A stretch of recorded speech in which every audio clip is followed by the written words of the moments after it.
Kumusta mga amigo? Sa wakas, nakahanap na ng bagong team si Kelly Oubre Jr. Ayon sa report ni Adrian Wojnarowski, nakaset si Kelly Oubre Jr.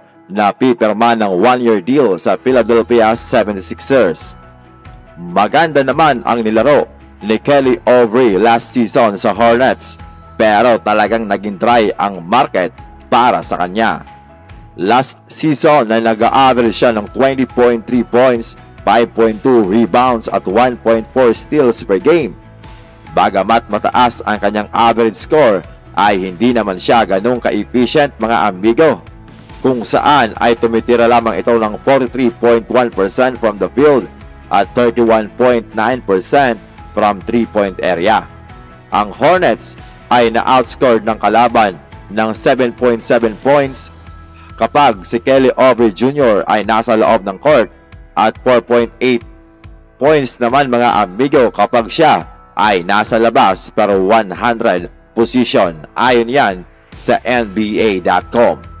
Bukod pa sa report na yan mga amigo, dahil trending ngayon ang bagong rules ng NBA patungkol sa load management, ay kinumpirma naman ng bagong coach ng Philadelphia 76ers na si Nick Nurse na hindi niya ilo-load manage etong si Joel Embiid at susubukan na paglaruin ito ng maraming laro as long as possible. Hindi daw nila gagawin kung ano ang iniisip ng ibang tao patungkol sa kanila. Kumbaga, babaguhin nila ang direksyon. Alam naman natin mga amigo na bagamat malupit na player ito si Joel Embiid at nanalo pa nga ng MVP award last season, hindi maikakaila na siya ay isang injury-prone na player. Kaya naman medyo malabo na hindi mag-load manage ang Philadelphia 76ers para dito kay Joel Embiid. Well, let's see kung talagang mapapanindigan ni Nick Nurse ang kanyang mga sinabi. Nagtanggal naman ng isang player ang Los Angeles Lakers at sila ay nag-request na ng waiver para dito sa guard na si Bryce Hamilton.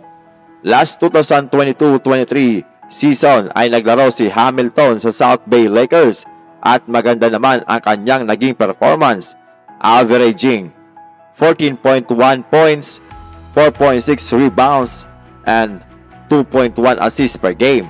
Nakakalungkot lang mga amigo para dito kay Hamilton dahil loaded na ng gwardiya at wing player ang Los Angeles Lakers, tapos nakakuha pa sila sa draft ng isang guard at wing player. Kaya naman, pinakawala na siya ng Los Angeles Lakers. Namataan naman na magkasama sa gym ang bagong magka-teammate na si Chris Paul at Draymond Green habang sila ay nagwo-workout. Sinusubukan ng dalawa na ito na magkaroon ng magandang chemistry bago magsimula ang season. Ayon pa dito kay Draymond Green, ang kanyang goal ay tulungan itong si CP3 na makuha ang kanyang kauna-unahang kampyonato. Ano sa palagay niyo mga amigo, may pag-asa ba ngayong darating na season ang Golden State Warriors na manalo ng kampyonato having Chris Paul? Ilagay lamang ang inyong komento sa ating comment section.